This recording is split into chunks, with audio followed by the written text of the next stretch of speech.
sa darating na taon. Huwag tayong umasa sa pangako ng tao. Walang katiyakan yan. Now, the passage is in the book of Hebrews, chapter 13. And I think this passage is very familiar to you. Familiar lang, pero the truth is, madalas hindi natin ito mapagtiwalaan. Shall we all stand up, please, as I read the passage, 2 verses?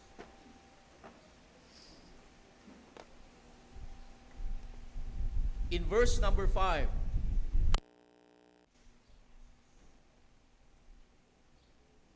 the Bible says, "Let your conversation be without covetousness, and be content with such thing as ye have.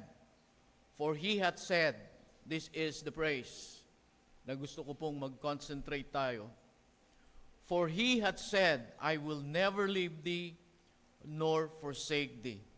So that we may boldly say, The Lord is my helper. I will not fear what man should do unto me." Gusto ko pong iparaphrase yung huling-huli na yon. I will not fear what man should do unto me. Okay? Gusto ko pong iparaphrase yan. Nasasabihin kong, I will not fear whatever happens this 2026. Ama naming Diyos, maraming salamat sa inyong mga salita na siya pong aming titignan ngayong umaga patungkol sa inyong pangako. Nagpapasalamat kami sapagkat meron kaming pamantayan ng aming pong pananampalataya sa inyo. Salamat sa banal na Espiritu, Panginoon, na siya pong nangungusap sa amin ng personal, nagbibigay sa amin ng konbiksyon, sa tuwing kami po ay makapakikinig ng inyong mga salita. O aming Diyos, bigyan po ninyo kami ng bukas na isip, bukas na puso, upang sa ganon amin pong mapag-unawa ang mga nais ninyong baunin namin sa darating na taon. Ama, pagpalain ninyo ang maliit na kapulungang ito. Hayaan ninyo, Ama, na sa maliit na bilang namin, makapagbigay kami ng lugod at luwalhati po sa inyo. Kung meron man po kaming mga kapatid pa na padako para kayo ay sambahin sa lugar na ito, maaari po ba sila po'y pakiingatan ninyo at paboran, Panginoon, sa daan. Hayaan ninyo na sila'y makarating dito na payapa, masaya, at may espiritu ng pagsamba. O Diyos, pagpalain din po ninyo ang mga ngaral na inyo pong gagamitin, nakapos sa lahat ng bagay. Sa inyo lamang po ako umaasa at hayaan ninyo, O Diyos, na marinig ko po ang inyong tinig habang ako po ay nangangaral. Maipangaral ko po ang inyong mga salita ng buong katotohanan, buong kapakumbabaan, at buong pagsamba sa inyo. O Diyos, salamat po, patawad sa aming mga pagkukulang, Ama, patawad sa aming mga kasalanan, patawad, Panginoon, sa lahat ng aming nagawa na hindi naging kalugod-lugod sa inyo. O Diyos, ito'y aming panalangin sa matamis at makapangyarihang pangalan lamang ni Jesus, na aming Panginoon at nag-iisa naming tagapagligtas. Amen and Amen. Makakaupo na po ang lahat.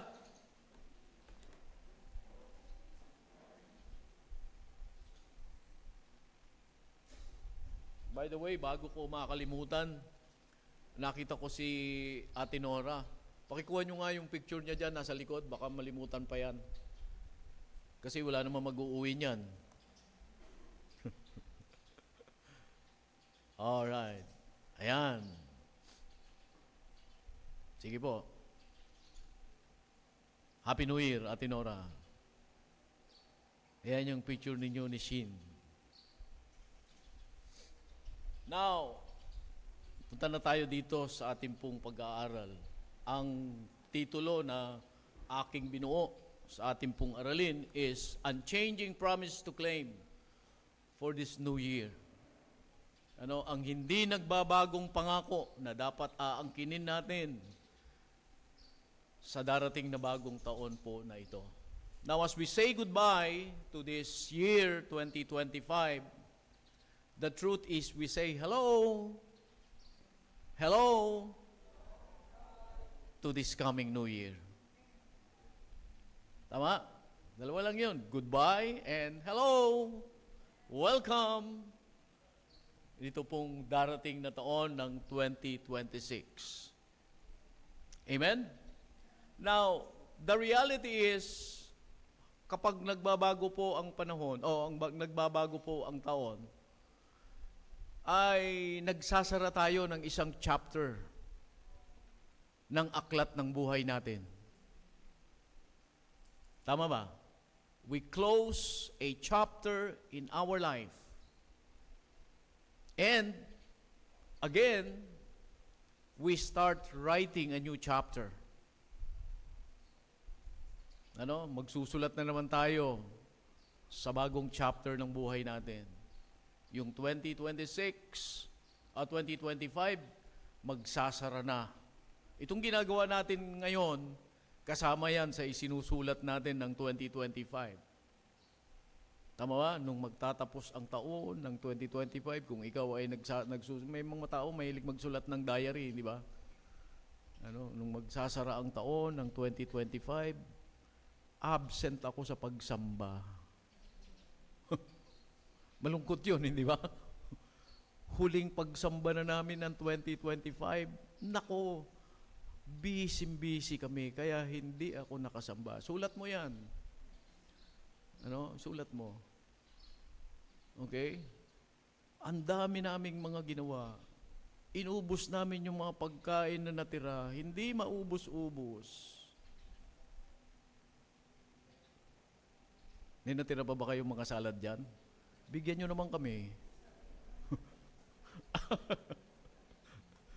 Okay. So, ang sabi ko nga, we close the old chapter and we will now start to write a new chapter sa buhay natin. But the reality is, this new chapter, okay, ang katotohanan, itong bagong chapter na ito or the new year, ito po ay nakabalot, naka-envelope or naka-wrap. Saan? It is wrapped up in mystery. Totoo ba? Sino sa inyong nakakaalam ng mangyayari ng 2026? Raise your hand. Wala, hindi ba? Ako, hindi ko rin alam kung anong mangyayari.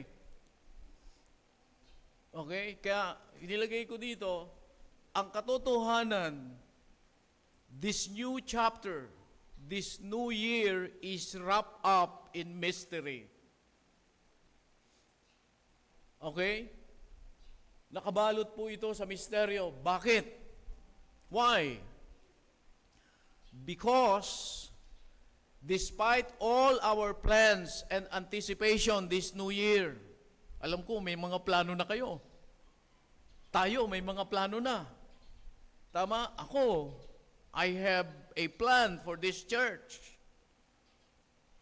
At yan po'y pag-uusapan namin, pakipray nyo kami, sa first Sunday ng taon ng 2026.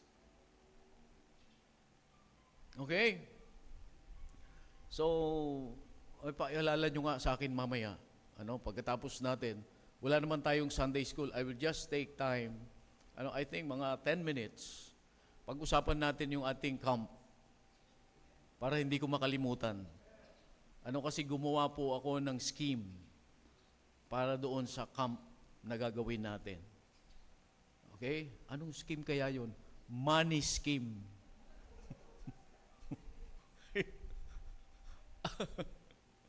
Okay. No, sinidetrack ko lang ho yun. Please remind me. Mamaya. Ayoko pong mamiss ito. Gusto ko pagpasok ng taon, sinisimulan na natin ito. Alright? Para hindi tayo lahat mahirapan at para lahat tayo makasama. Ayokong may maiiwan. Kasi, ganito, kasi gano'n, no. I want all the members of the church to be there during that time. Alright? So, tuloy tayo. ang sabi ko kanina, the reality, itong taon ng 2026, it is enveloped or wrapped up in mystery. Why? Because hindi natin alam. Naka-wrap up in mystery. Bakit? Kasi despite all the plans, despite all the anticipation, meron kang mga inaasahang mangyayari, hindi ba? We must admit that we do not know what will happen.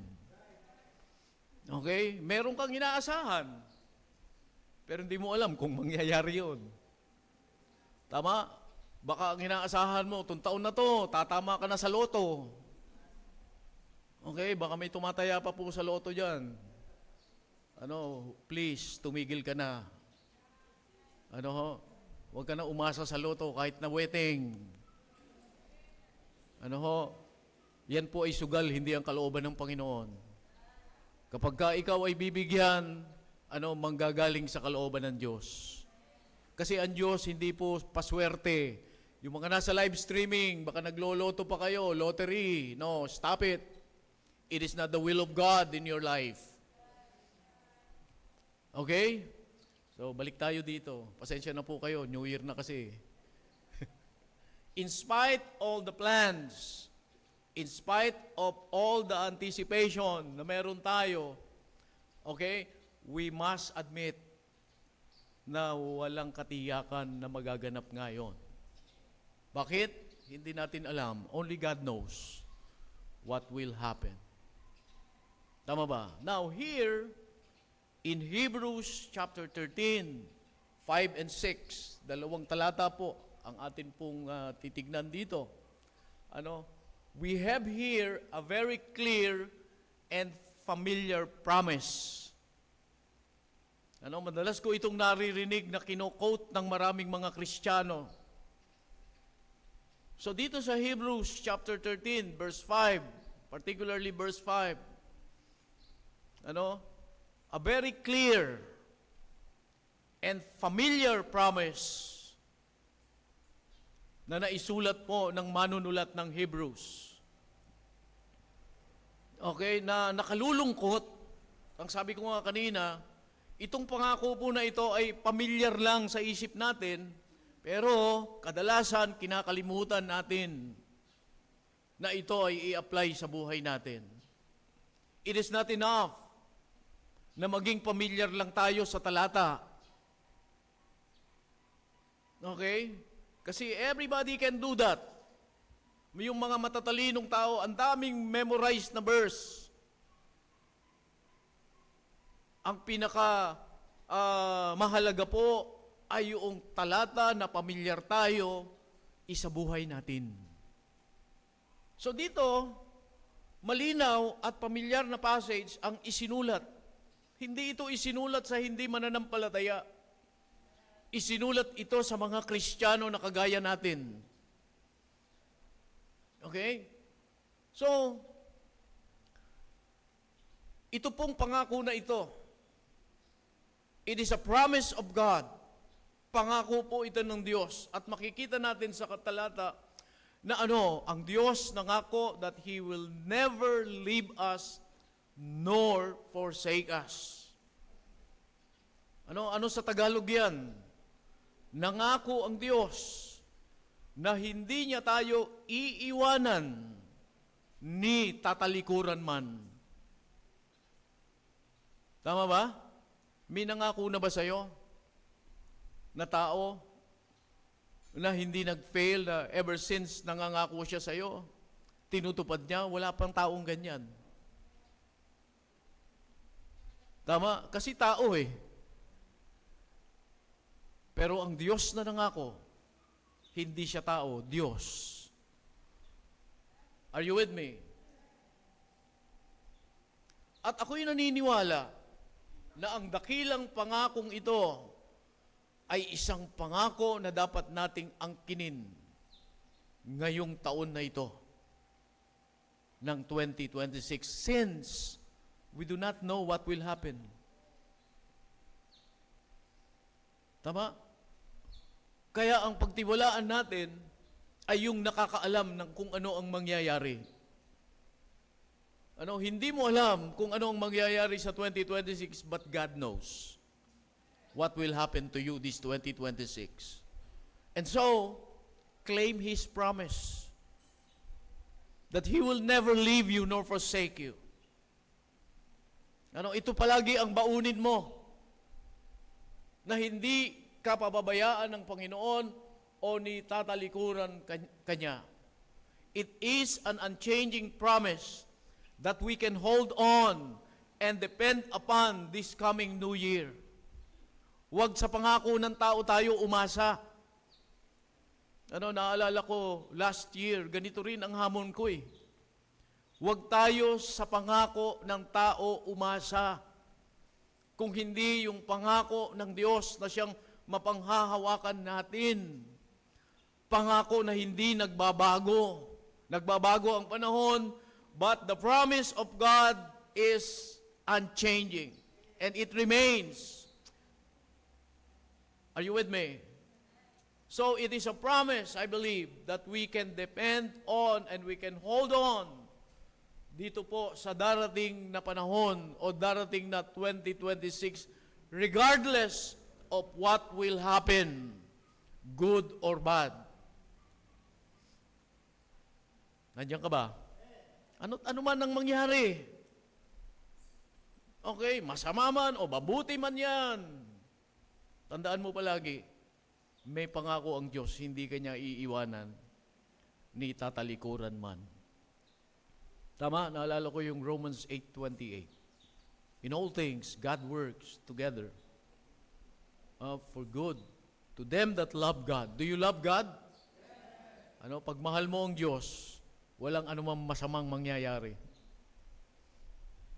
Tama ba?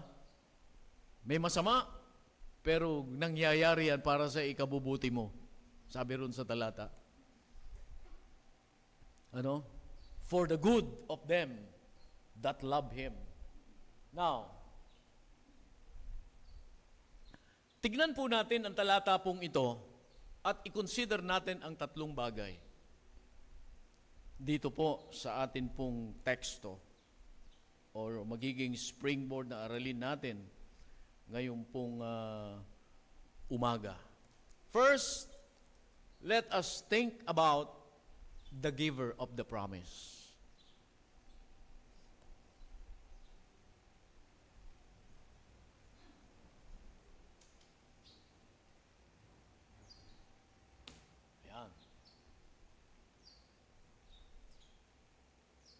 Yung nagbigay ng pangako.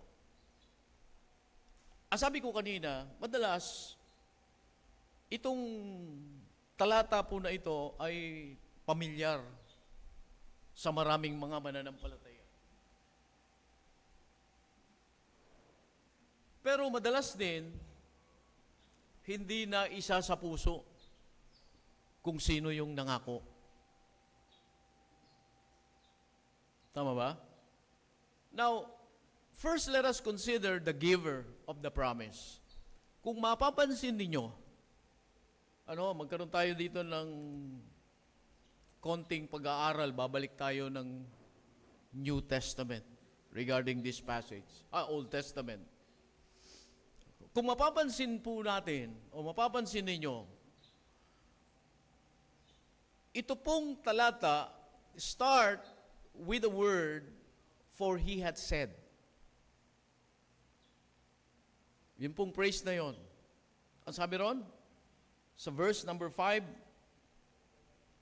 let your conversation be without covetousness and be content with such things as ye have. Our verse is, for He had said, I will never leave thee nor forsake thee. I want you to notice that phrase, for He had said. Okay? The truth is, ang katotohanan po ay ganito. The reliability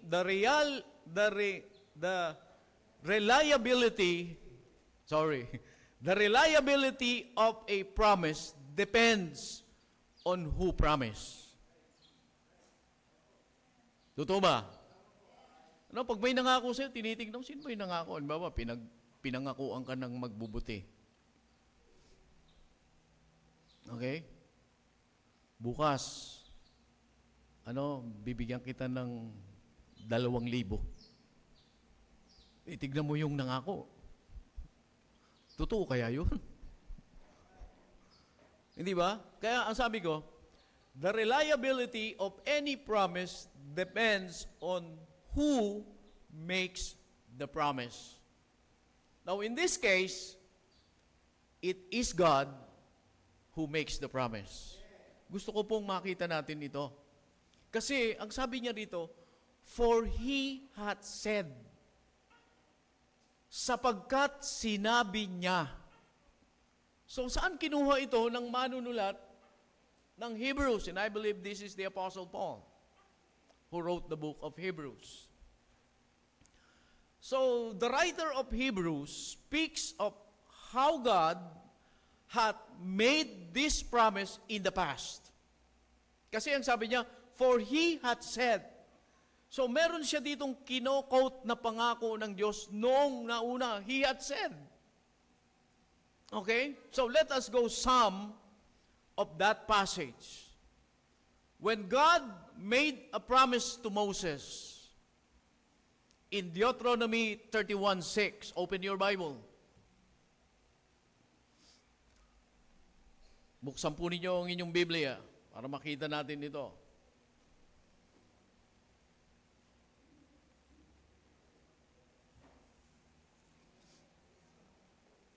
Deuteronomy 31, verse number 6. Nakako ang Panginoon kay Moses. At ang sabi dito sa talata, be strong and of good courage.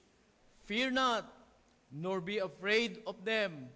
For the Lord thy God, He it is that do go with thee. He will not fail thee, and He will not forsake thee. This is where the writer of Hebrews get the idea. Ang sabi ron, for He had said. Again, another passage. When God made the promise to Joshua, after Moses, it is Joshua. Okay? In Joshua chapter 1, verse number 5, ano ang sabi ng Panginoon kay Josue? There shall not any man be able to stand before thee all the days of thy life. As I was with Moses, so I will be with thee. I will not fail thee, nor forsake thee. Nakita natin yan. Dito kinuha nung writer ng Hebrews yung katiyakan ng pangakong ito. For He hath said. Again, when David charged Solomon, okay, ibinahagi niya kay Solomon ang pangako ng Diyos na kanyang natanggap. Go to 1 Chronicles chapter 28, verse number 20.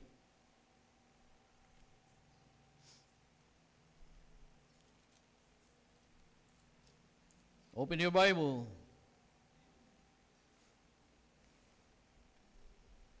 Nandiyan na kayo?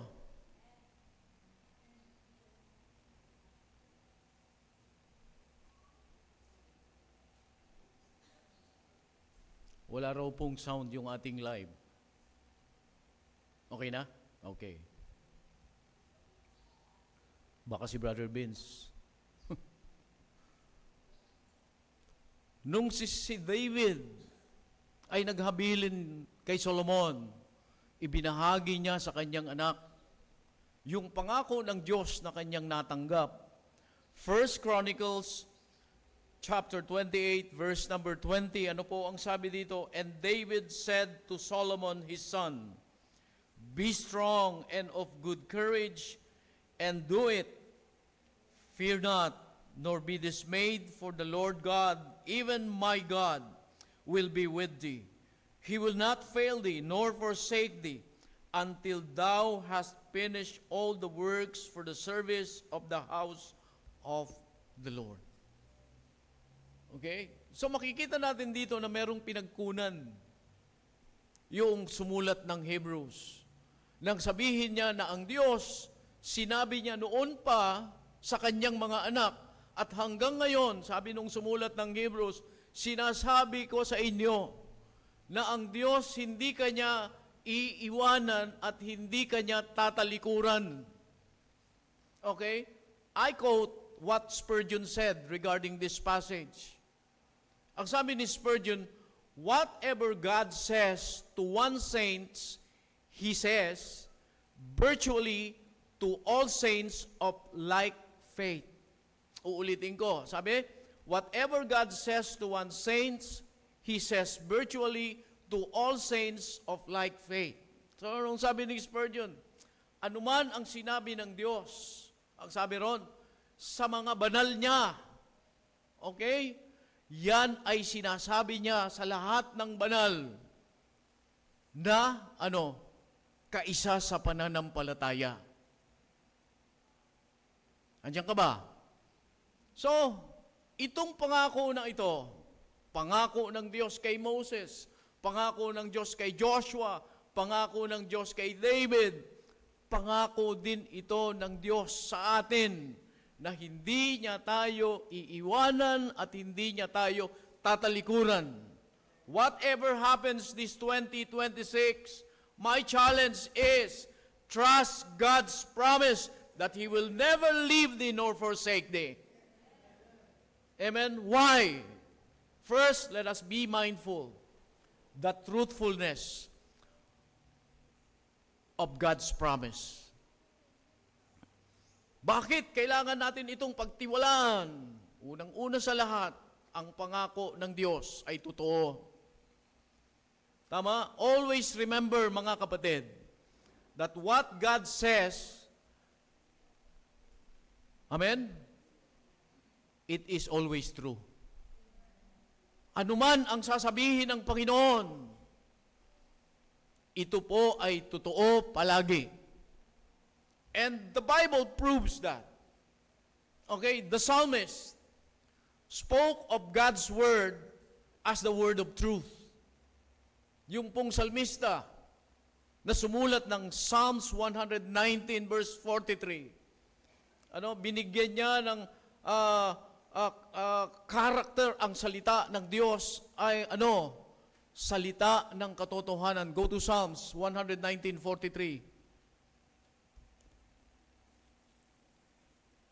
Psalms 19 spoke of God's word. The whole Psalms 119. And in verse 43, the psalmist said, anong sabi niya rito? And take not the word of truth utterly out of my mouth, for I have hope in thy judgment, I have hope in thy word. Ang aking pag-asa ay inilalagak ko sa iyong mga salita. Huwag niyo pong alisin sa aking mga labi ang salita ng katotohanan. Amen? So ang salita ng Diyos ay totoo. Nandiyan ka ba? Maging ang Panginoong Jesus, pinatunayan niya na ang salita niya ay totoo. Doon sa John 17:17.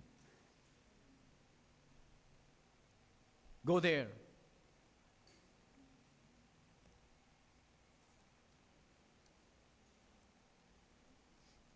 Ano ang sabi ng talata? In verse 17, ang sabi dito, sanctify them through thy truth, thy word is truth. Panginoon, pakabanalin mo sila sa katotohanan, sapagkat ang salita mo ay katotohanan. Ano pa ba ang magpapabanal sa atin? Hindi ba salita ng Diyos? Are you with me? Kaya ang sabi nung Psalms, hindi ba, thy word have I hid in my heart that I may not sin against thee. Ang salita mo, O Panginoon, ay inilalagak o isinasantabi ko sa aking puso upang sa ganon, hindi ako magkasala laban sa iyo. Kaya sabi ng Panginoong Jesus, Father, sanctify them with thy truth, because thy word is truth. Tama, walang ibang magpapabanal sa atin ng mga mananampalataya. Walang magdadala sa atin sa buhay kabanalan, mga Kristiyano, mga taga-Bethesda, Kanlubang. Walang iba kung hindi ang salita ng Panginoon. Andiyan ka ba? Kayong mga young people, none other than the Word of God na magsasanctify sa atin. You want to live a holy life in this crooked world? Amen? Cling to His Word. Manatili tayo sa Kanyang mga salita. Ang Panginoon na mismo ang nagsasabi nito. Therefore, kapag binabasa natin ang Biblia, we should have a complete confidence. Uulitin ko. Since His Word, His promise is true, okay, and the Word of God is true, therefore, when we read the Bible, we should have a complete confidence. Magkaroon tayo dito ng buong pagtitiwala. Hindi lamang basta binabasa natin, nakatatlong chapter ako, nakaisang chapter ako. No. Okay, pagtiwalaan natin ito. Nandiyan ka pa ba? Amen. Ayan, gising pa kayo. Pagtiwalaan natin ito, pag binabasa natin ang Biblia. Why? Because the Word said, His Word is true. Okay? Every word of God na sinabi niya, tandaan mo, ito ay totoo. Are you with me? Not only the truthfulness of God's promise, but also the trustfulness of God's promise. The trustfulness of God's promise. Yes, His Word is true. Kaya sabi ko kanina, dapat pagtiwalaan natin ito. Okay? Because God's Word is true, we can believe in every word He has spoken. Pwede mo itong paniwalaan. Ilagak mo ng buong pagtitiwala. Okay? Ang sarili mo sa salita ng Diyos na sinabi niya. Kaya nga palagi kong sinasabi, mga kapatid, makinig kayo, basahin ninyo ang mga Biblia ninyo.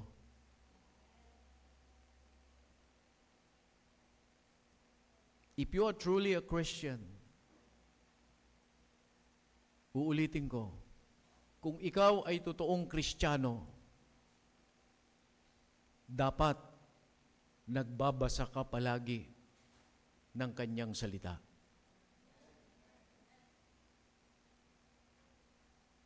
Seryoso po ito. Kristiyano ka ba? Do you read His Word every day? Look at me.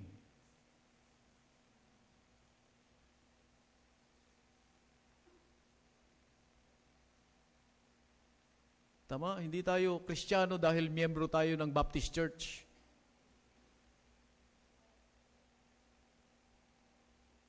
Hindi ka naging Kristiyano dahil miyembro ka ng isang kongregasyon. Tama ba? Naging Kristiyano at mananampalataya ka dahil sa salita ng Diyos na narinig mo at sinampalatayanan mo. Amen? Kung hindi mo binabasa ang salita ng Panginoon, okay, huwag mong tawagin ang sarili mong Kristiyano. Kayo, mga nasa live streaming, if you're not reading the Word of God, do not call yourself a Christian. Tama? When you say a Christian, meaning you are a follower of Christ. Tagasunod ka ni Kristo, kaya nga Christian eh. Hindi ba? Yung mga follower ni Nora, anong tawag doon? Noranian. Yung mga follower ni Bilma, anong tawag? Bilmanian. Hindi ba? Yung mga follower ni Christ, anong tawag? Christian.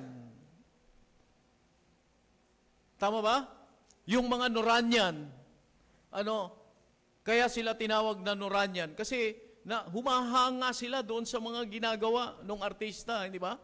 Hinahangaan nila yung boses, hinahangaan nila paano itong umarte, okay, hinahangaan nila paano ito sumayaw. That is it. Kaya sila naging Noranian. Maski na yung mga nag-idolo, di ba? Ginagaya nila yan. Kung ikaw ay idol ni FPJ, idol mo si FPJ, anong tawag doon? FPJ yan. Di ba? Well, yun tayo eh. No, tinawag kang Kristiyano. Bakit?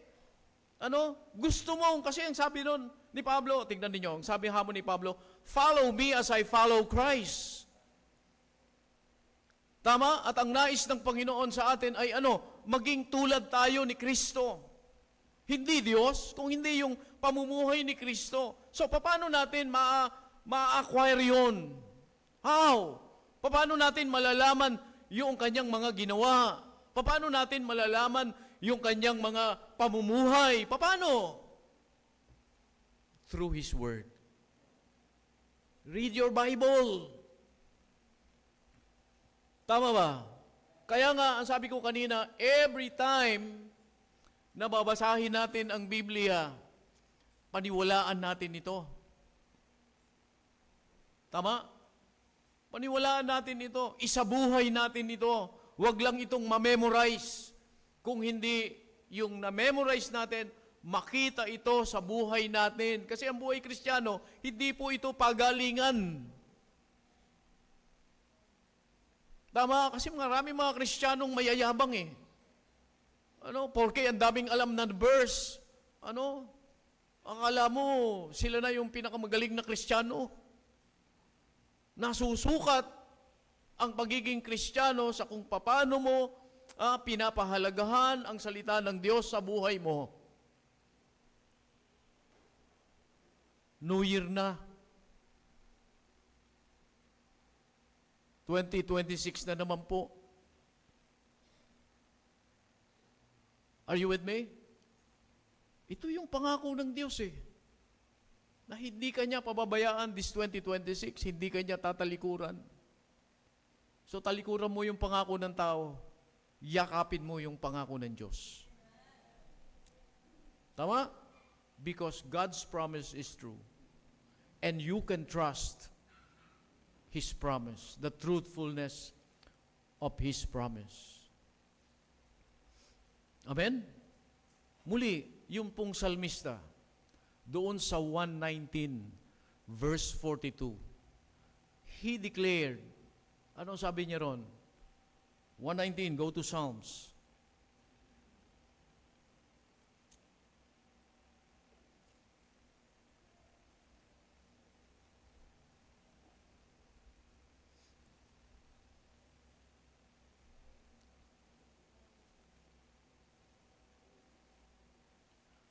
Go to verse number 42.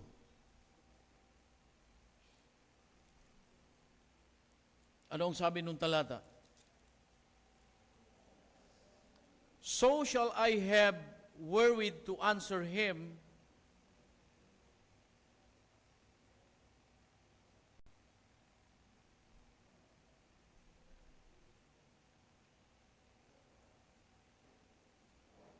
that reproached me. Ano sabi? So shall I have wherewith to answer him that reproached me, for I trust in thy word. Ano sabi nun sa Tagalog? Para sa ganon, meron akong maisasagot sa mga tao na tumutuligsa sa akin, sapagkat ako ay nagtitiwala sa iyong mga salita. Ito yung sabi ng salmista. In short, para meron akong maisagot doon sa mga taong kinu-question yung aking pananampalataya. Okay? Kaya anong sabi niya rito? Nagtitiwala ako sa salita mo. Alam niyo, kung minsan maraming mga mananampalataya na pagka sila ay sinabihan patungkol sa kanilang pananampalataya, hindi na makasagot.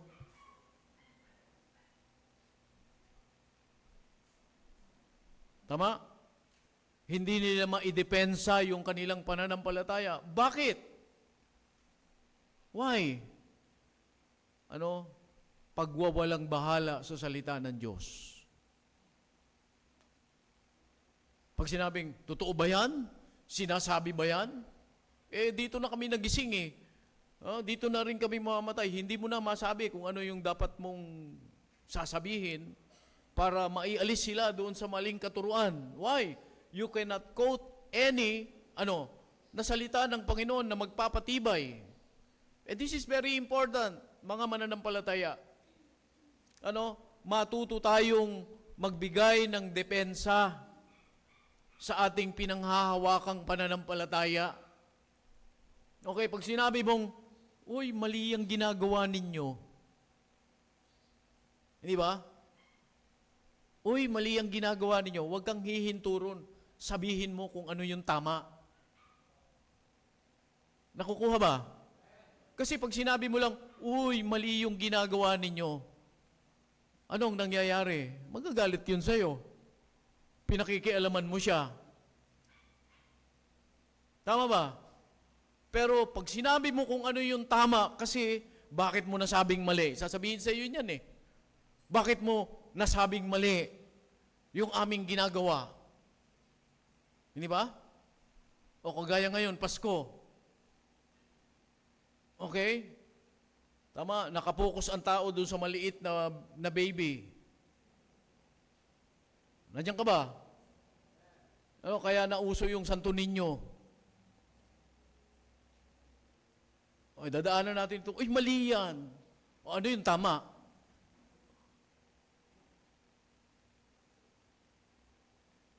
Okay? Anong katotohanan? Patunayan mo ng salita niya kasi si Jesus, hindi siya nanatiling bata. Sabihin mo yun. Siya ay lumaki, okay? Umabot siya ng 30 years old. Sabihin mo yun. Bakit? Para sa ganon, magampanan niya yung tunay na layunin ng kanyang pagkakatawang tao. Ano yung layunin ng kanyang pagkakatawang tao? Yun magligtas ng mga kaluluwa. That is the real message of Christmas. To save the soul of men, not just to make us happy. Ang tao, nagdiriwang ng Pasko kasi, dahil masaya lang, December 25, pero hindi nila tunay na nauunawan ano ba talaga ang kahulugan ng Pasko. Ang kahulugan ng Pasko ay para iligtas ang tao sa kasalanan. Tama ba? So through that, mapapabulaanan mo na mali yung sinasamba nilang bata. Kasi si Kristo, kaya naging bata, kasi nagkatawang tao siya eh. Tama? Paano ba nagsisimula ang pagkakatawang tao? Hindi ba sa pagiging bata? Of course, dadaanan niya lahat yun. Okay, paano siya sumibol dito sa lupa? Hindi ba ipinanganak ng babae? Dadaanan niya lahat yun. Nang dumating si Jesus dito, pwede niya namang gawin na siya ay, ako, si Kristo. Malaki na agad. Pwede yun. Tama? Kasi Diyos siya, kaya niyang gawin yun. Pero hindi niya yung ginawa. Tama? Kailangan niyang pagdaanan o kailangan niyang dumaan doon sa sistema kung paano nagiging tao ang isang tao through birth. Kasi kung hindi, basta na lang siya sumibol, mapabubulaanan yung John chapter 3. Except a man be born again. Nakuha? Kailangan may unang kapanganakan. Sa atin din ganun. Okay, and so, magiging malinaw sa kanila, mali pala ito. Ang tagal-tagal na pala akong niloloko nitong leader namin. Why? Because the Bible says, Jesus Christ was born of a virgin, okay, para siya ay magligtas. Kung nanatili siyang bata, hindi makakapagligtas yun. Bakit? Tignan ninyo. This is the idea. Gusto kong ma-open yung ating pong mga mamulat, yung ating mga kaisipan dito. Kung nanatiling bata ang Panginoong Hesus, hindi magaganap yung pagliligtas. Why? Okay? Paano ba maliligtas ang tao? Kailangan may mapako sa krus kasi yun yung prophecy. Nakuha ba? Yun yung propesiya na merong isang mapapako sa krus, mamamatay doon sa krus ng Kalbaryo. At ang sabi pa ron, yung kanyang mga buto hindi mababali. Propesiya yun.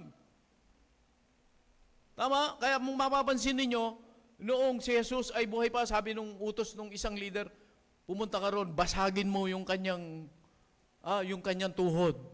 Pero pagdating doon, Panginoon, patay na. Ano? Leader, patay na. So, hindi na nabasag. Why? Because there is a prophecy na walang mababaling buto niya. Amen? So, mamumulat ang tao na yung palang sanggol hindi dapat sambahin. Nakukuha? May live streaming tayo. Maybe somebody ay nakikinig sa atin. Hindi pala dapat sambahin. Okay, hindi pala dapat ipagdiwang. Ngayon, ipagdiriwang na naman yan. Why? Kasi ang tao, bulag sa katotohanan eh. They cannot understand the truth. Kasi hindi napapakinggan. Tama? The real reason na ang Panginoon ay ipinanganak ng isang birhen, sanggol, lumaki, sapagkat ang tunay na dahilan ng pagkakatawang tao niya ay para dumating ang panahon, sabi ng message last Sunday, maipako siya sa krus. Tama ba? Kung yung sanggol ang ipapako sa krus, that is against the prophecy of the Old Testament. Sala yon sa propesiya na binanggit. Klaro. So, sana nagbigay ito ng liwanag na ang tunay na layunin ng Pasko, hindi lang tayo pasayahin, kundi dalin ang tao sa pagsisisi. Because the birth of Jesus Christ cannot save the soul. Uulitin ko ito. Ang kapanganakan ng Panginoong Hesus ay hindi magliligtas ng kaluluwa. It is not the birth, but the death of the Son of Man. Yung kamatayan niya ang siyang magliligtas. Kaya kung meron mang dapat maunawan na pinakamataas na pangunawa ng isang tao sa pagkakaroon ng Pasko, dapat maintindihan niya, kaya nagkatawang tao si Jesus para magligtas ng kaluluwa. At salamat, kung ikaw ay ligtas na, magpasalamat ka sa Panginoon. Dahil sa ginawa ni Kristo sa krus, naligtas ka. Nung sampalatayanan mo yan. Amen? That is the reality. Masakit na aral po ito, but this is the truth. Amen. Ito ang katotohanan. And so, the psalmist declared, ang sabi niya ron, for I trust thy word. Panginoon, huwag mong alisin ang iyong mga salita sa aking mga labi. Para sa ganon, meron akong isasagot doon sa mga tumutuligsa sa akin. Ang sabi ron, sapagkat, ano sabi niya ron? I trust in thy word. Nagtitiwala ako sa iyong mga salita. Amen? Go to verse 43. Ano ang sabi doon? And take not thy word of truth utterly of thy mouth. I'm sorry.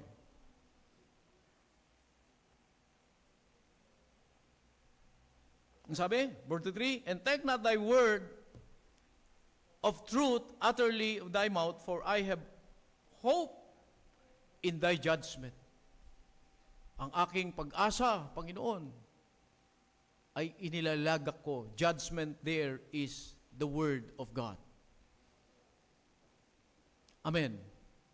Si Pablo, sinabi rin niya, tignan ninyo, ang sabi ni Apostol Pablo dun sa Titus, why God's Word is worthy of our trust. Bakit ang salita ng Diyos ay atin pong mapagtitiwalaan, marapat nating pagtiwalaan. Now, look at Titus chapter 1. Open your Bible.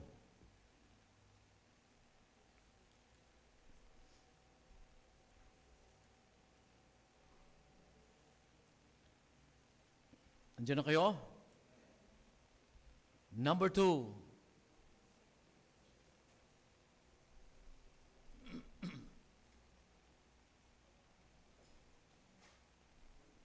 Anong sabi? In hope of eternal life, which God that cannot lie, promised before the world began. Ano sabi ron? Ang pag-asa ng buhay na walang hanggan, na kung saan ang Diyos na hindi kailanman magsisinungaling o hindi maaaring magsinungaling, okay, ay nangako. Kailan? Kailan nangako ang Panginoon? Bago pa magkaroon ng creation. Tama, ipinangako na ang buhay na walang hanggan. So, ganyan kapirmis ang pangako ng Diyos. Okay, wala ka pa. May pangako na ang Panginoon. Are you with me? Dapat maintindihan natin ito Kasi masyado nating minemenos-menos yung pangako ng Diyos. Mas pinapahalagahan natin yung pangako ng tao. May ayuda. Pagka hindi ka nabigyan ng ayuda, galit ka. Tama? Pag hindi tunupad yung pangako sa'yo, nagtatampo ka. Tama? Kasi talagang tanggapin natin ang katotohanan. Ang pangako ng tao, pabago-bago, hindi mo yan dapat asahan. Pero ang pangako ng Diyos hanggang ngayon, epektibo. Noon pa man, wala ka pa. Wala pa ang buong sansinukob na ito. Ang Diyos, may mga pangako na. Naalala ninyo yung message natin last Sunday? Wala ka pa. Ang Diyos gumawa na ng history sa buhay mo. Tama? Tapos na ang kasaysayan ng buhay mo sa Panginoon. Depende na lang kung anong history naman ang ginagawa mo sa pagtugon doon sa history na ginawa ng Panginoon sa iyo. Nandiyan ba kayo? Dito ang pansin. Lahat. Ako muna po ang bida. Walang ibang bida muna. Tingin kayo dito. Ayan. Kasi sayang Okay?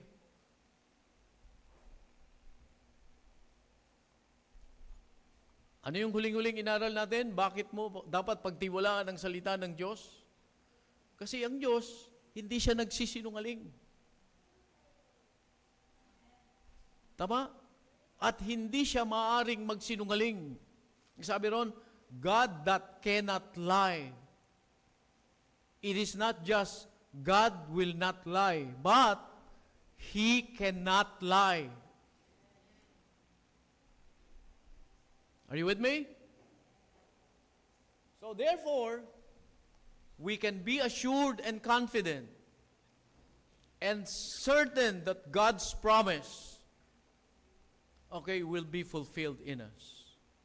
He will never leave us, nor He will not forsake us. Whatever happens this 2026. Klaro ba yan? May natutunan ba tayo? Doon sa unang paksa natin. Okay? Who gave the promise? It is God. And because God gave the promise, that promise is true. Okay? And that promise, since it is true, we can trust it. Mapagtitiwalaan mo yan. Secondly, let us consider the greatness of the promise. Yung una, the giver of the promise. Pangalawa, the greatness of the promise. So what is so great about this promise is what is promised in the promise. Ulitin ko, naintindihan nyo ba? Ano? Ang dakila sa pangako na ito ay kung ano yung pangako doon sa pangako. Tama? Yung nilalaman. Okay? So, first, tignan ninyo, yung nilalaman ng pangako. Ang sabi niya, itong pangako na ito, as we look at the promise, we can see that the promise has a twofold promise. Okay? Una, he tells us, I will never leave thee. Go to your passage. Ano yung una? Sabi niya, hindi kita iiwanan. Pangalawa, I will not forsake thee. Nakita ba? So, let us consider these two promises. First, una, in this passage, God tells us He will not fail us. Hindi niya tayo bibiguin. Okay? So, yung pangako ng Diyos, pag pinagtiwalaan mo yan, kapatid, hindi ka mabibigo. Now, the word, let's have a word study here. The word leave dito, sa talatang ginamit, yung pong salitang leave there means to let go. Okay? Yan po yung meaning. Or leave alone. Or abandon in the time of need. Yan po ang nakalagay doon sa Strong Dictionary. Uulitin ko. The word leave means to let go. Okay? Or leave alone. Hayaan ka na mag-isa. Or pabayaan ka sa panahon ng iyong pangangailangan. So meaning, kasi sabi niya ron, I will not or I will never. Okay?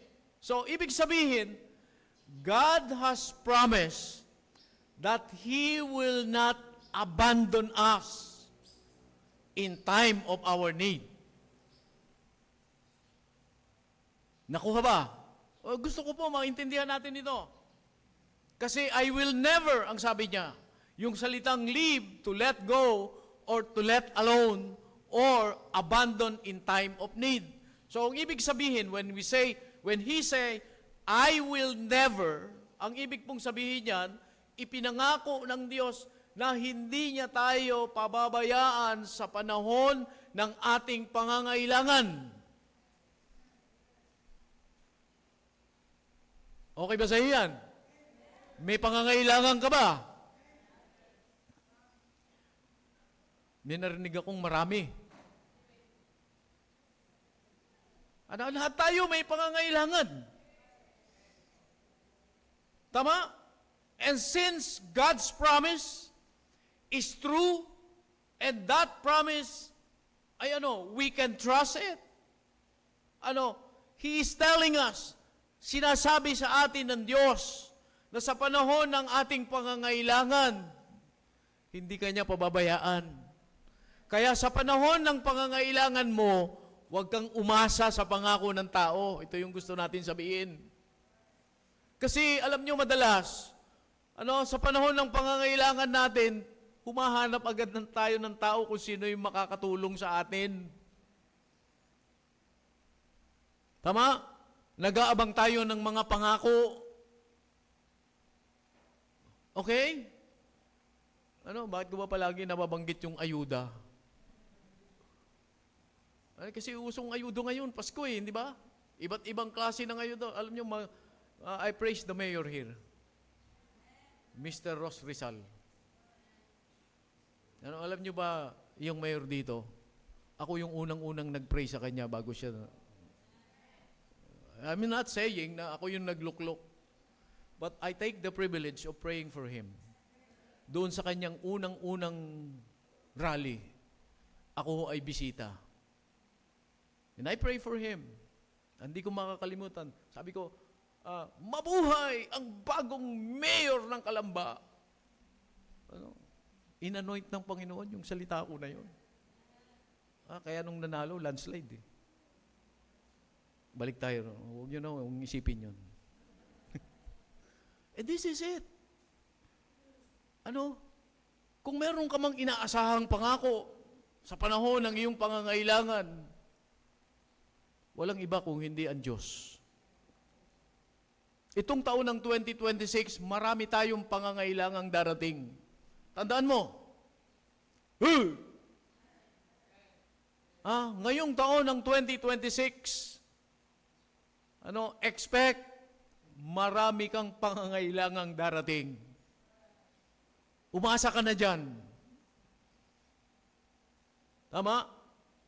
Pero tandaan mo, may pangako na hindi nagbabago. Ang sabi ng Panginoon, hindi ka niya iiwanan sa panahon ng iyong pangangailangan. Ano ang sabi pa ron? Sa isang meaning, live alone. Tama? Ano sabi niya? I will never leave thee. So, ang ibig sabihin, nangangako ang Diyos, hindi ka niya pababayaang nag-iisa.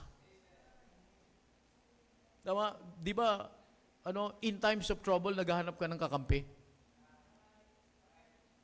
Tama? Sa panahon ng ikaw ay nasusukol, humahanap ka ng kakampi eh. Nangako ang Diyos, hindi ka niya hahayaang nag-iisa, pagtiwalaan mo siya. Itong taon ng 2026, marami tayong kakaharapin na mga pagsubok. Huwag kang magsarili. Nandiyan ka ba? Huwag mong asahan yung sarili mo. Maging ang sarili mo, maaari kang i-fail niyan. Huwag kang umasa sa galing mo. Kala mo magaling ka na. Isang ugat lang yan pag napatid. Tapos ka. Umasa ka sa Diyos. Umasa ka sa Panginoon. Ang sabi, He will not leave you alone. Tama? Meaning, God will always be available for us. Isulat nyo yan para hindi nyo makalimutan. God will always be available for us. No matter what the days ahead may bring, we can be assured of God's presence. Okay, uulitin ko. No matter what the days ahead will bring, we can be assured of God's presence. Amen? Hindi niya tayo hahayaang mag-isa. Look at Psalms 137. One of my favorite passages is this. Psalms 37, I'm sorry. Psalms 37. Paboritong talata ko ito. If you have your Bible, pwede ba guhitan nyo yan? Pakiguhitan nyo nga yan. Psalms 37, go to verse 23. Para hindi nyo makalimutan. 23 and 24.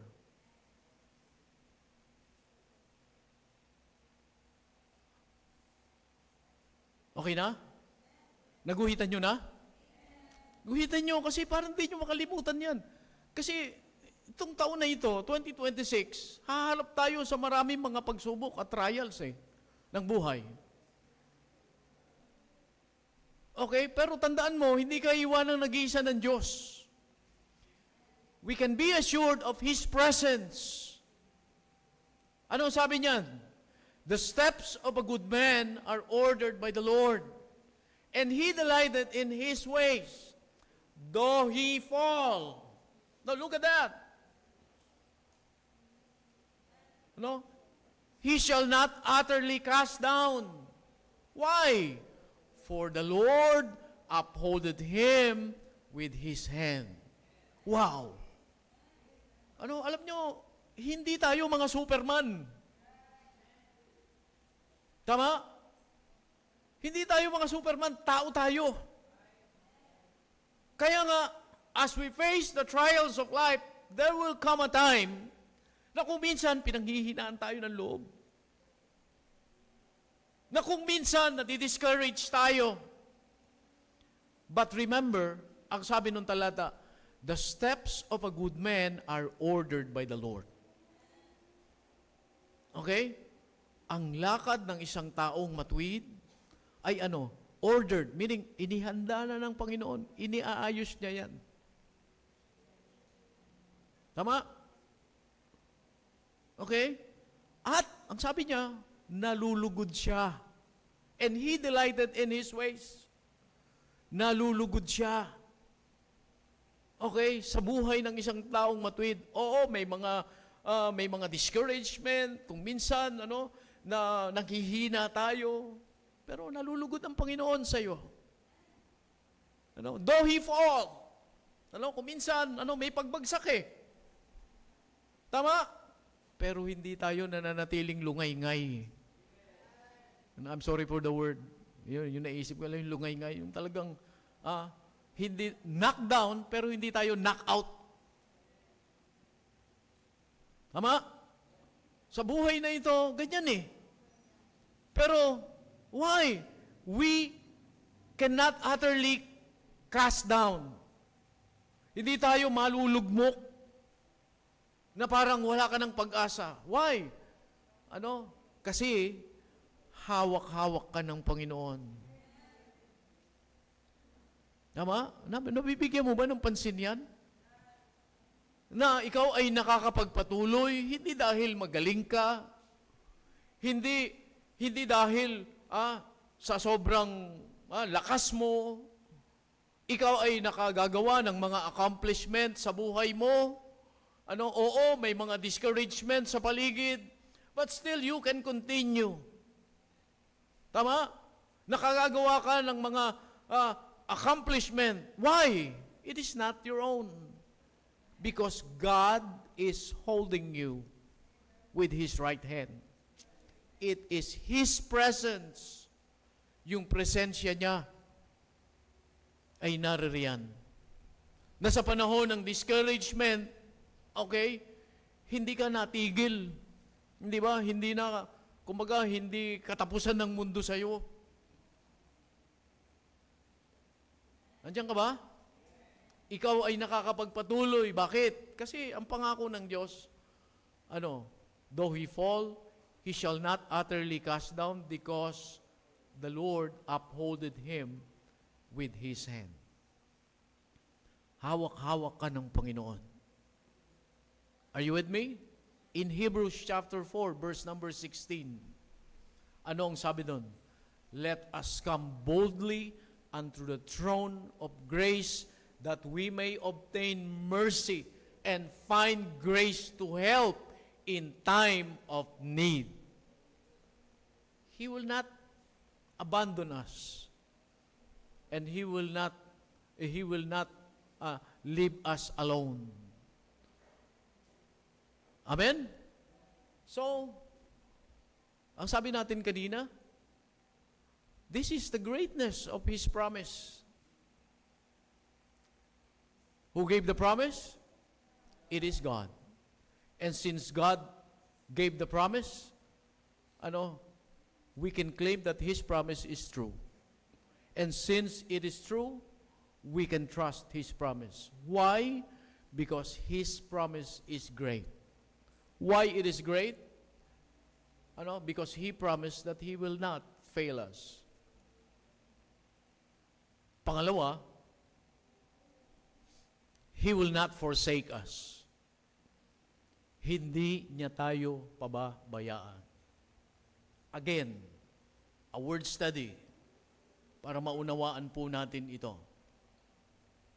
The word forsake speaks of leaving one without support. Okay? Leaving one without support. Yan po yung meaning ng forsake. Hinayaan ka na pinabayaan ka na, walang suporta. Parang karamihan sa mga missionary ganyan. Nang na-send out, pinabayaan na, bahala ka na dyan. Naalala ko yung kapatid ni Brother Tino, si James, si Pastor James. Sabi ko sa kanya, paano yung support mo sa church? Sabi niya, naku pastor, hindi uso sa Surigao yun. Sabi niya gano'n, nakakabag ako eh. Hindi yun uso sa Surigao. Simula ho nung ako ay nagpastor, bahala na ho ako kung paano. Ha? Sabi ko, paano yung gawain? Wala po, basta kung ano lang, yung, hindi ba? Parang ganun eh. Yung sinabing forsake, leaving one without support. Ay, mahirap yun eh. Hindi ba dapat merong suporta, may provision. Alam niyo yun? Pero ang Diyos hindi niya gagawin sa atin yun. Tama? And this is the greatness of His promise. He will not forsake us. He will never leave us without support. Andiyan ka ba? Tama? Hindi niya tayo hahayaan na sa sarili lamang natin. No. There is always God's provision in His promise. Nauunawaan ba natin yan? Kaya nga, pagtiwalaan natin ang Diyos, hindi yung tao. Kasi yung provision ng tao, limitado lang. Nakukuha. Limitado lang yung provision ng tao. Kung minsan, pang isang linggo, ubus na yan eh. Wala pa nga eh, kinabukasan lang, ubus na. Tama. Pero yung pong provision ng Panginoon is unlimited. Habang ikaw ay may pangangailangan at palagi naman, hindi magpapabaya ang Diyos sa atin. Amen? Isa puso po natin yan. Na ang Diyos ay Diyos. Mamaya tatalakayin ko po yan doon sa panghuli. Pag sinabi nating Diyos, lahat ng pangangailangan natin, sa Kanya nang gagaling. Ang probisyon sa lahat ng pangangailangan natin, sa Kanya manggagaling. Tama? If we need strength, He will give us strength. Naintindihan mo ba yan? Pag kailangan mo ng lakas, siya ang magbibigay sa iyo ng lakas. Amen? Meron pa bang ibang tao na nagbibigay ng lakas? Physically? Kaya bang i-provide yan? Maski yung doktor, hindi kayang ibigay yan eh. Kaya lang ibigay sa iyo gamot. Okay? Sit down.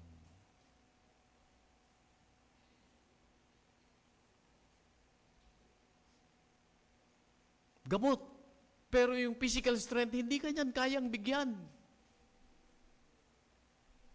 Tama ba? So, sabi ko nga, if you need strength, God will give you strength. If we need comfort, God will give us comfort. Amen? Hindi ang material na bagay ang magbibigay sa atin ng comfort. No material things in this world na kapag makapagbibigay sa atin ng comfort. Tandaan ninyo, kahit pera, hindi tayo mabibigyan ng comfort niyan. Tama? Tama? Kasi ang pera, isang iglap lang, mawawala na yan. Kung minsan, ang dami-dami mong inipon. Kala mo, dyan mo na inilalagak yung pag-asa mo. Okay? Nagkasakit yung isang tao na yon. Naubos yung inipon niya. Kulang pa. Why? Kasi doon niya inilalagak yung tiwala niya eh. Dapat magising tayo dito. Yung ating pong mga tinatangkilik ay hindi po pag-asa yan. Okay? That is not our hope. That is just a trust. Nandiyan ka ba? Ipinagkakatiwala lang ng Diyos sa atin yan. Are you with me? Kaya wag nating ilagay ang pag-asa natin sa material na bagay. Ilagak natin ang ating pag-asa doon sa pangako ng Panginoon. Why? Kasi Diyos siya eh. Nakukuha ba yun? Kaya sabi ko nga, if you need strength, He will give us strength. If we need comfort, He will provide comfort for us. If we need grace, He will supply grace sa atin pong pang-araw-araw na pangangailangan. Tama? Why? Because He promised He will not leave us without support. Are you with me? And even if you need money, sa Diyos ka humingi. Kailangan mong pera? Huwag ka humingi kay pastor. Kasi wala rin akong pera. Sa Diyos lang ako nang hihingi. Okay? Huwag tayo sa tao umasa. Humingi tayo sa Diyos. Kasi may pangako siya. Hindi ka niya hahayaang mag-isa. Hindi ka niya hahayaang walang support. Tama? Ano ang pamantayan?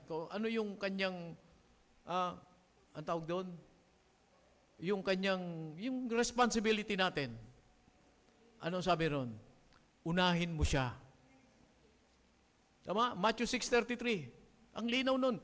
Seek ye first the kingdom of God and His righteousness. Ano sabi? And all these things shall be added unto you. Alam niyo yung all these things doon? Yung lahat ng pangangailangan natin. In context to that, yung pagkain, yung damit, basta yung ano yung pangangailangan natin, yung ating shelter, kung ano yung pangangailangan natin para mabuhay. Pag inuna mo ang Diyos, hindi mo po problemahin yan. Dadalhin niya ng Diyos sa'yo. Tama? Unahin mo siya. Kuminsan kasi, I'm sorry for this. Okay? Tayo, lumalapit lang sa Panginoon pag meron tayong gusto na mangyari sa buhay natin. Panginoon, wag mong ganito, wag ganito. Pero ang tanong dito, una ba ang Diyos sa'yo? Priority ba siya sa buhay mo? Kung minsan kasi one-sided tayo eh. Nakukuha ninyo yon? Maraming mga Kristiyano, common na save na sila, akala nila, sila na may-ari ng mundo eh. Tama? Ako naman ay anak ng Diyos, ang hingi ko lang doon. Pero ang tanong dito, is God your priority in life? Tama? Nangako ang Panginoon, kapag humingi ka, bibigyan ka niya. Hindi ka niya hinuhuli. Pero, una ba ang Diyos sa'yo? Ito yung tanong eh. Una ba ang Diyos sa pananalapi mo? Yan ang una. Una ba ang Diyos sa buhay espiritual mo? Una ba ang Diyos sa pagtatrabaho mo? Sa pag-aaral mo? Because He promised. Okay? He will not leave you. He will not leave you without support. Hindi na yan. Mapapasubalian. Kasi Diyos siya eh. Pero the question is God your priority in life? This coming 2026, Ano, pwede ba gawin mo naman prioridad ang Diyos sa buhay mo? Kasi naniniwala tayo na kung anong meron tayo sa Diyos galing, tama ba? Tama ba? Yung trabaho mo, sa Diyos galing yan.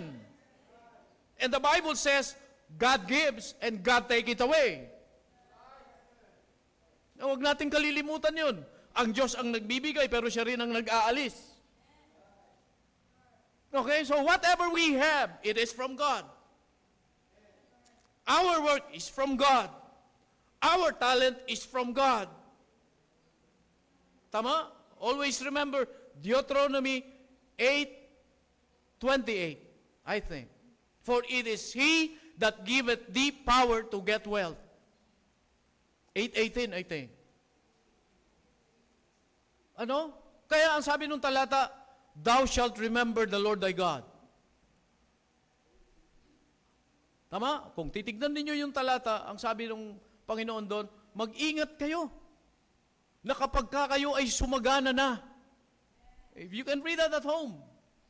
Kapag kayo ay sumagana na, nagkaroon kayo ng magandang buhay, okay? Mag-ingat kayo na baka makalimutan ninyo ang Diyos ninyo. Ang sabi roon, palagi ninyong aalalahanin that it is He that giveth thee power to get wealth. Kung anuman ang meron ka ngayon, bigay yan ng Diyos. At kung siya ang nagbigay, tandaan mo, siya rin ang nag-aalis. Nasa kanya ang kapangyarihan yan. Kaya ang sabi ng talata, beware. Mag-ingat kayo na baka makalimutan ninyo ang Panginoon. Baka akala ninyo, sa galing na ninyo, sa sikap na ninyo. Are you with me? Why? Because He promised that He will not leave us alone and He will not leave us without support. It is always God that gives us what we need. Trust His promise. Amen. Now, panghuli. Yung una, the giver of the promise, it is God. Pangalawa, ano yung pangalawa? The greatness of the promise. Okay? Gaano kadakila? Anong sabi ron? Hindi niya tayo bibiguhin. He will not fail us. And, hindi niya tayo pababayaan. He will not leave us alone without support. Tama? So, panghuli, the guarantee of the promise. Yung garantiya ng pangako na ito. Now, notice here that God gives His promise with extreme emphasis. Okay, binigay niya ito ng malalim na paglilinaw o kakaibang paglilinaw. Why? Because He wants us to know that we can completely depend on what He has promised. Ipinapaunawa niya ito sa atin. Hindi niya lang basta sinabi. Kung hindi, gusto niya maintindihan natin na maari nating asahan ang kanyang pangako. Now, the question is, what guarantee is under God's promise? Anong garantiya ang napapailalim sa pangako ng Panginoon? Number one, the guarantee of God's deity. No? Garantiya ng kanyang pagkadiyos. Now, take note of the personal pronoun na ginamit. Anong sabi ron? What is the personal pronoun? I. Tama ba yung bagkit ko to? Personal pronoun ba yon? Yan. Now, salamat po mga teacher. Now, take note of that word. It is a personal pronoun that God used. Ano? I. Ako. So, the person who is under the proclaimed promise is who? It is God. Amen? Yan ang garantiya ng kanyang pangako. Na ang nangako ay hindi tao. Tama? Ang nangako ay ang Diyos na makapangyarihan sa lahat. At hindi yan mabibigo sapagkat siya ay Diyos. Ang pangako ng tao, madalas nabibigo. Pero dahil sa ang Diyos ang nangako, garantiya ito na ang kanyang pangako ay totoo, tapat, at mapagkakatiwalaan natin. Bakit? Sapagkat ang nangako, walang iba kung hindi ang Diyos. Okay? Now, let us see some Bible verses. Now, regarding what it says, of which we can fully trust His promise. Anong sinasabi ng Biblia sa Diyos? Ano? Naghahayag ng kanyang pagka-Diyos. Okay? Na kung saan yung kanyang mga pangako ay lubusang mapagtitiwalaan natin. The Bible says in Deuteronomy 7:9 that our God or God is a faithful God. Amen? Ano? Ito po ang sinasabi ng Biblia na ang Diyos ay isang Diyos na matapat. Matapat ba ang Diyos sa'yo? Ito ang sabi ng Bible. Na kahit hindi ka nagtatapat, uulitin ko, na kahit hindi ka makitaan ng katapatan, dahil siya ay Diyos, tapat pa rin siya sa'yo. Sana nakukonsensya tayo dyan. Amen? Ano, alam nyo, gusto natin, ano kaya kung ang Diyos natin hindi matapat? Isipin mo yan. Nung pinangako ng Panginoon, hindi kita iiwanan ni pababayaan man. Nung panahon ng kalamidad, wala kang makitang kilos ng Panginoon. Panginoon, sabi mo, tutulungan mo kami. Asan ka na? Kung ang Diyos kaya ay ganon, hindi ba natin naisip yan? Kung ang Diyos, kahit anong panalangin mo, tiklop ang kanyang tenga sa'yo.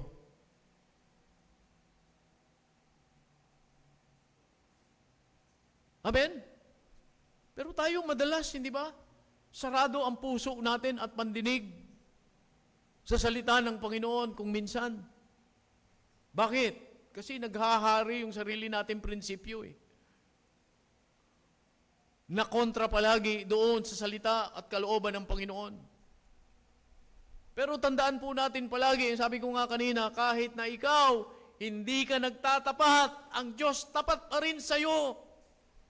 Maaari ba ngayong taon ng 2026, ipakita mo naman yung katapatan mo sa Panginoon? Nandiyan ka ba? Itong taong 2026, maaari bang magbago ka naman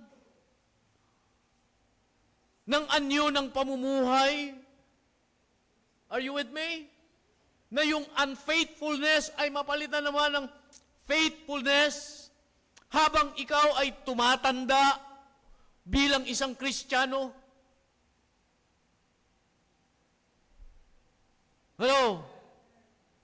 Tayo nga, yung mga anak natin eh. Hindi ba? Pag nakikitaan natin ng walang paglago, naiinis tayo. Disiplina ka ng disiplina. Okay? But the same thing, yun pa rin ang nakikita mo sa kanila. Hindi ba nakakainis yan? Hindi mo ba naiisip, buti ang Diyos hindi naiinis sa'yo? Na sinabi niya, alam mo, kahit ganyan ka, hindi kita iiwanan ni pababayaan man. Are you with me? Hindi ka hinahayaang mag-isa ng Panginoon. Okay? And the Bible says, our God is faithful. Ito, ang isang karakter na napapaloob sa kanyang pagka-Diyos. Ang Diyos ay tapat at tapat magpakailanman. Look at Deuteronomy chapter 7, verse number 9.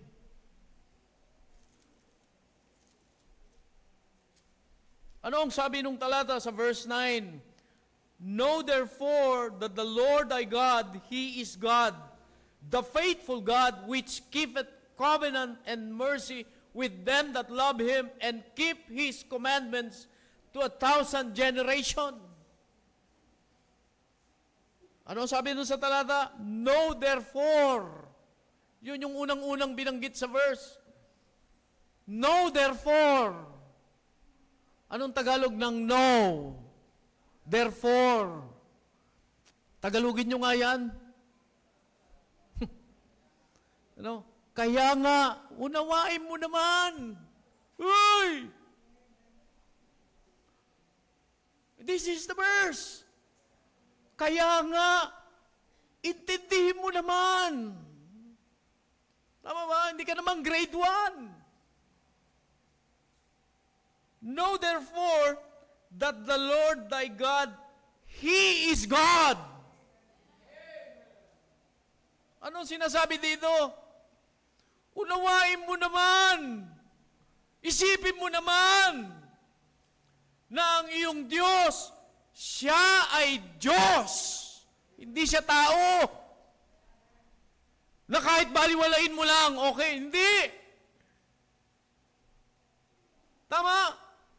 Ang tao, kumikilala lang sa Diyos pero ayaw niyang isipin, unawain na siya ay Diyos. Nakukuha ba yan? Sabi ron, He is God, the faithful God. Ang matapat na Diyos, kaya sabi ko kanina, kahit hindi ka nagtatapat, since ang Diyos hindi nagbabago sa kanyang katapatan, tapat pa rin siya sa'yo. Unawain mo naman yan.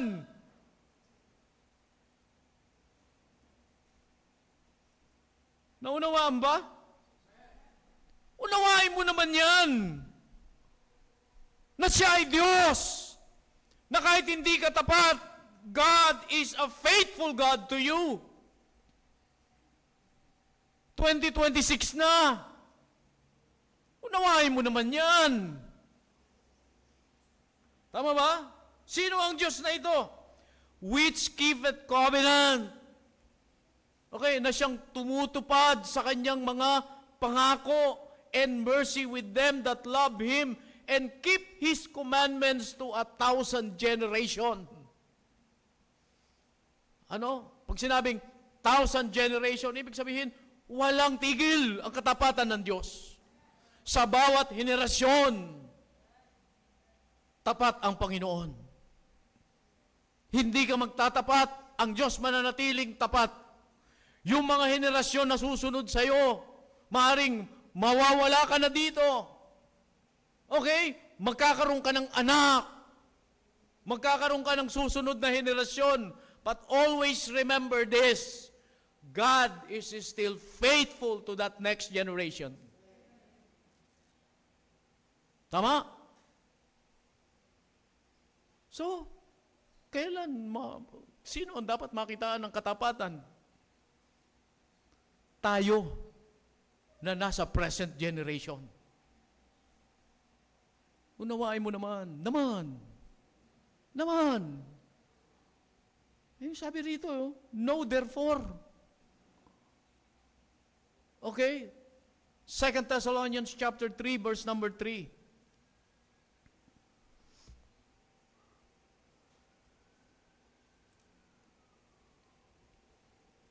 But the Lord is faithful, who shall establish you and keep you from evil. Ano sabi? Ang Panginoon ay tapat, na kung saan, sa ibang salin yan, palalakasin ka niya. Okay? Sa panahon ng kasamaan. Okay? In times of trouble, God will strengthen you. Why? He is so faithful to us. Amen? May naaalala ka bang mga pagsubok before? Ang dami, hindi ba? O, tignan ninyo. Makapagsubok na, ang tagal-tagal mo, pinagpe-pray mo. Hindi ba, Panginoon, please, tulungan mo po ako. Nalampasan mo. Nakikinig ba kayo? May mga pagsubok.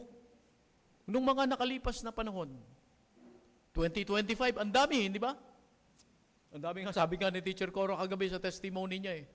Alam niyo, itong taon na to, ang dami pong pagsubok na dumaan sa amin. Pero buhay pa. Tignan ninyo. Ang sabi niya, hindi ko maisip na buhay pa kami ngayon. Sa atin ganun eh. Hindi ba marami tayong mga pagsubok na pinagdaanan? Na dahil sa biyaya, tulong ng Panginoon, kasi gusto niya, yung pangako niya gawin eh. Okay? Ay nakaagwata ka.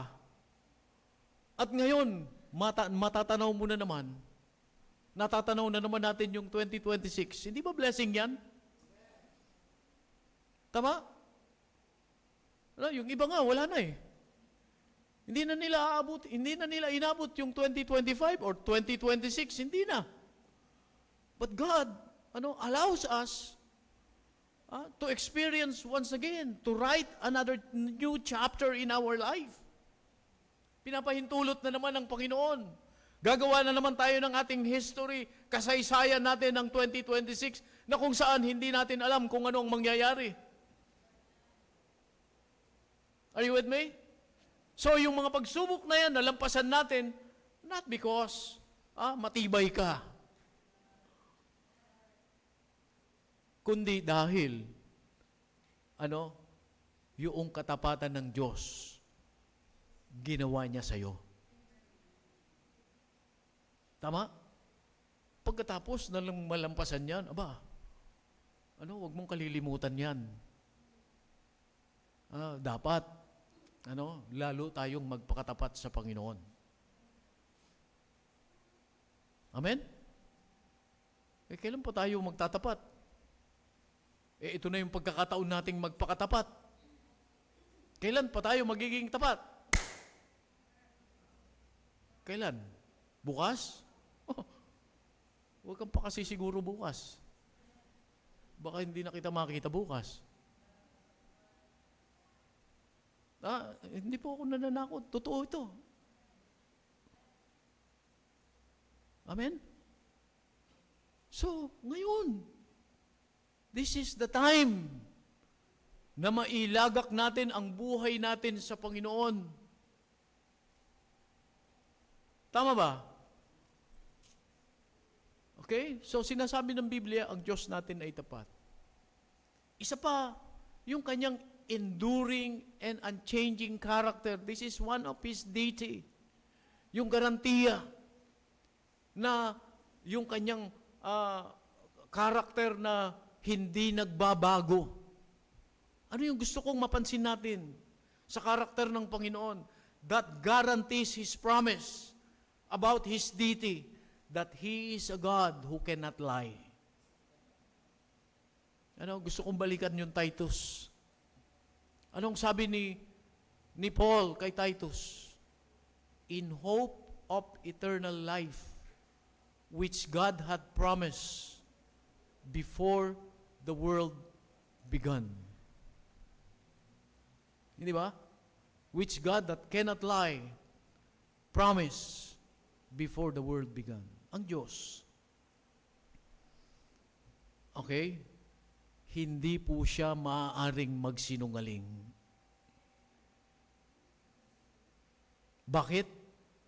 Because He is God. Hindi siya tao. Tama? Lahat ng tao dito sa mundo, sinungaling.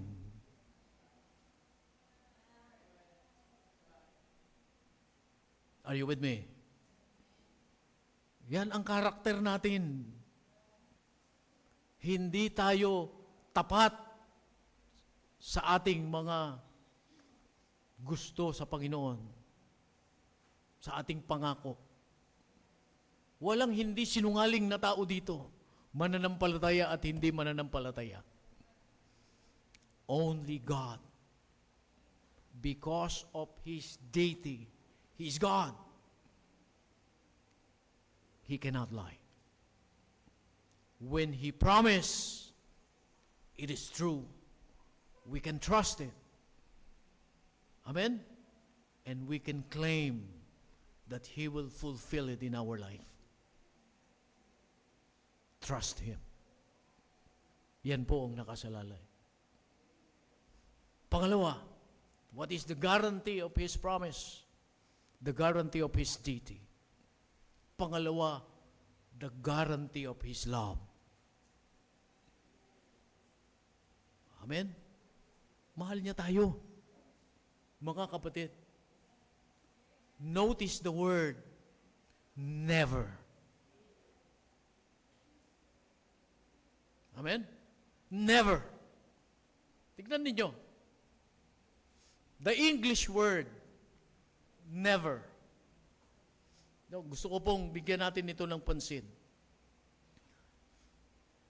Sa dictionary, ang ibig pong sabihin ng never, not at all.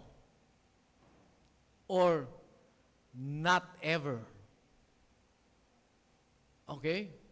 Ang katotohanan, dito po sa ating English language, we cannot fully appreciate what God is saying here.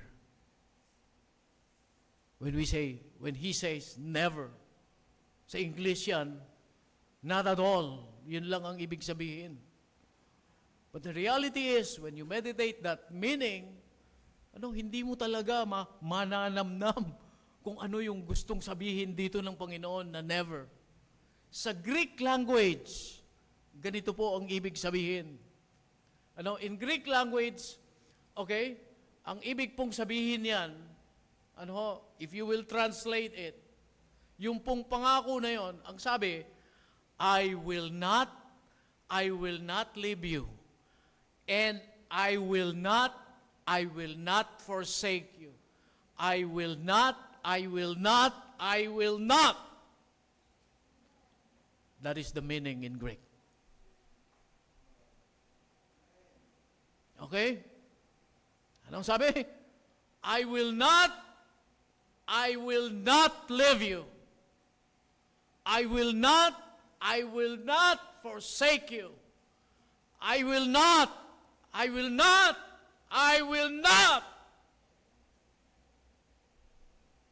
That is the gravity of the promise.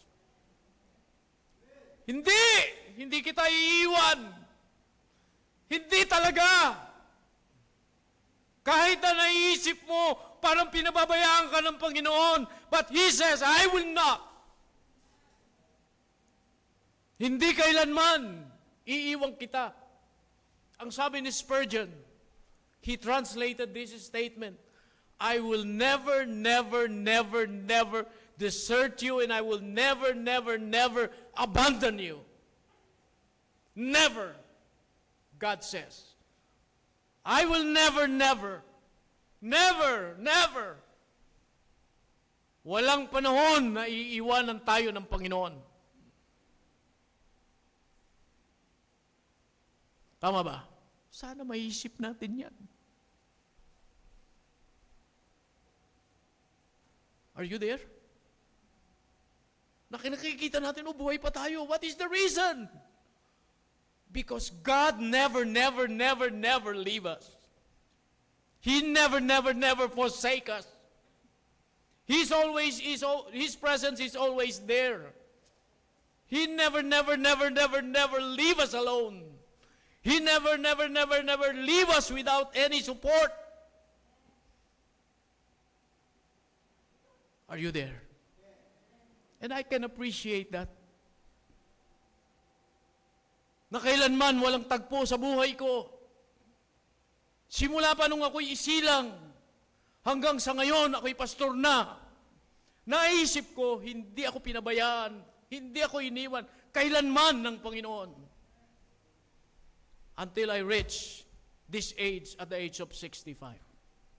And I hope, and I believe, sa mga susunod pang taon, God will never leave me without any support or will never leave me alone. Amen? Sana po kasama ko kayo sa paniniwala na yan. That God will never leave you. God will never leave you alone without any support. Hindi ka pababayaan ng Panginoon. Anong sabi ni David? I am young, but now I am old. But I have not seen the righteous forsaken, nor his seed begging bread.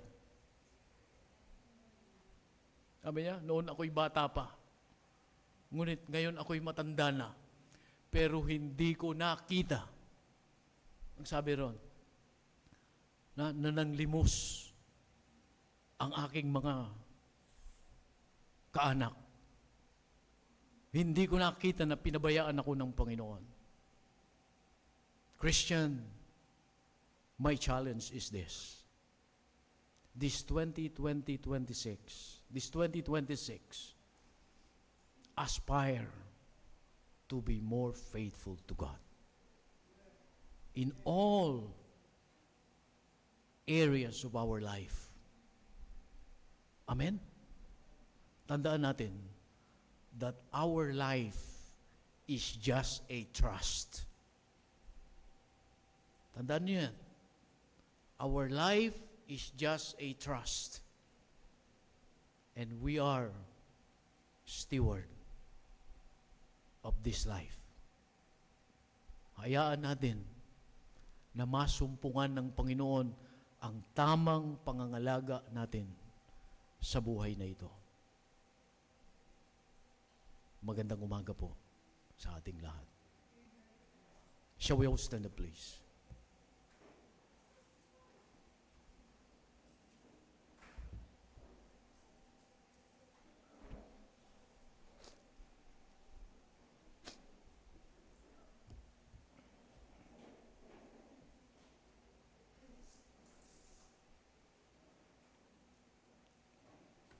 Let us all bow our head.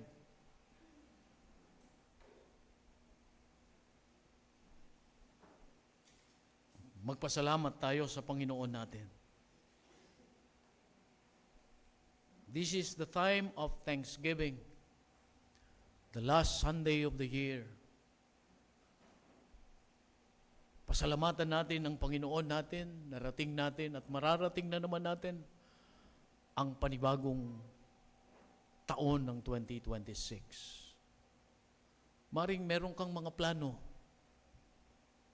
Maring meron kang mga inaasahang mangyari sa taon ng 2026. Pero bago mo isipin yan, pasalamatan muna natin ang mga ginawa ng Diyos ngayong taong 2025.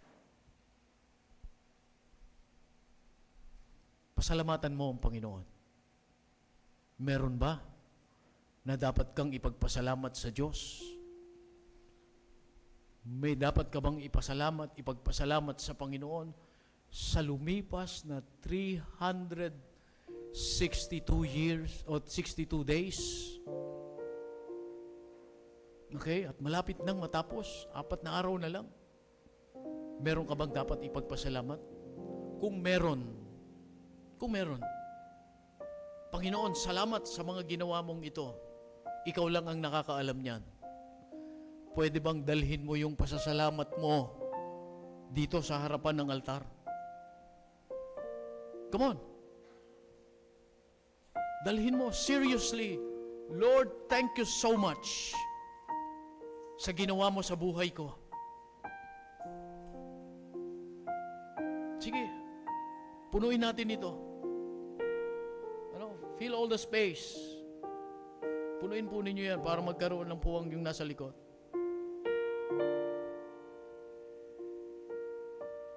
Amen.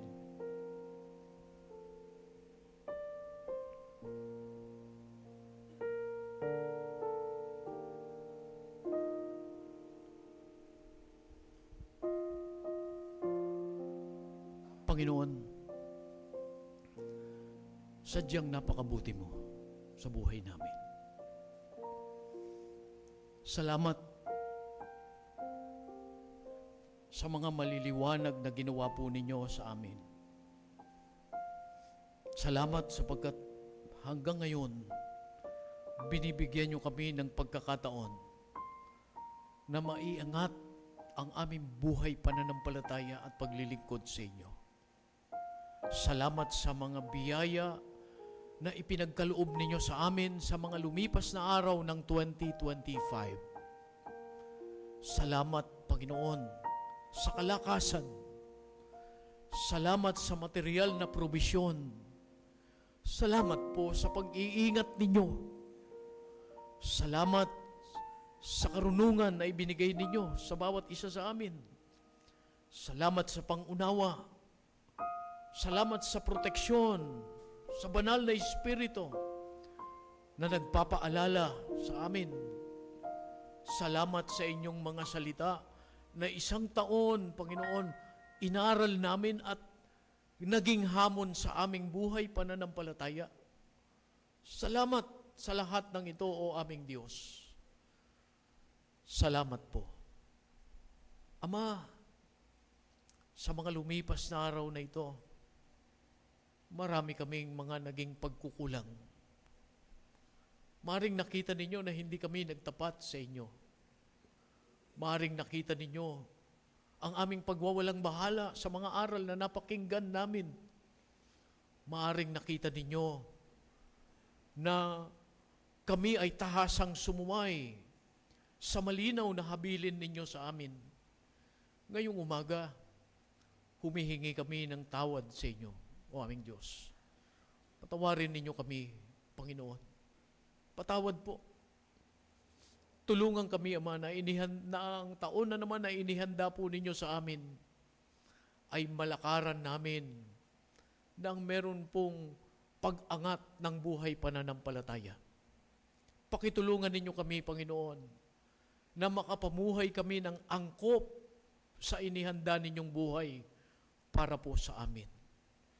Hayaan ninyo na masumpungan ninyo kami sa pagtatapat hanggang sa kayo, Panginoon, ay bumalik at masumpungan ninyo kaming naglilingkod na matapat sa inyo. O aming Diyos, salamat po sa iglesyang ito na amin pong kinaaaniban, na kung saan dito namin inilalagak ang aming paglilingkod. Salamat, Panginoon. Meron kaming isang simbahang disente na kung saan wala kaming maibibigay na dahilan para hindi ka namin masamba. Salamat, Panginoon, sapagkat dito sa pulpitong ito na ihahayag ang Panginoong Jesucristo at ang prinsipyo ng mga salita po ninyo. O Diyos, patuloy niyo po itong pagpalain. At sa darating pang mga taon, lalo na po sa taon ng 2026, tulungan ninyo kami na makapagplano kami ng malinaw na walang ibang napaparangalan sa buhay namin kung hindi kayo lamang. Ingatan po ninyo ang bawat isa sa amin. Ingatan ninyo ang hanap buhay ng bawat kapatiran. Ingatan ninyo ang bawat pamilya, Panginoon.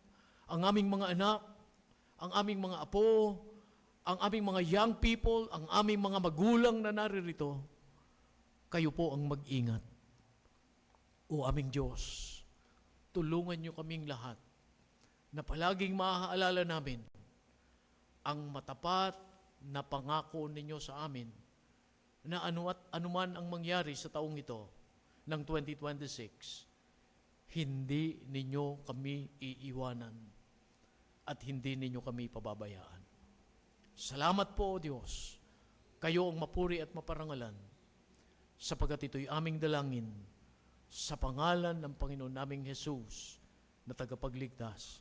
And all God's people will say, Amen and Amen.